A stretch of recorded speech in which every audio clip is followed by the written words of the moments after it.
Bu çocuğumuz doğduğunda 5 ayaklı şekilde doğmuş durumda. Nazan'cığım gösterebiliyor musun?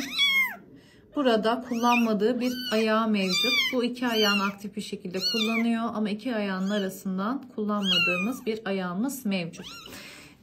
Kedimizin röntgenlerini çektik. Şu anda genel durumuyla alakalı nerededir, nasıl bir bağlantısı var hepsini bir değerlendiriyoruz.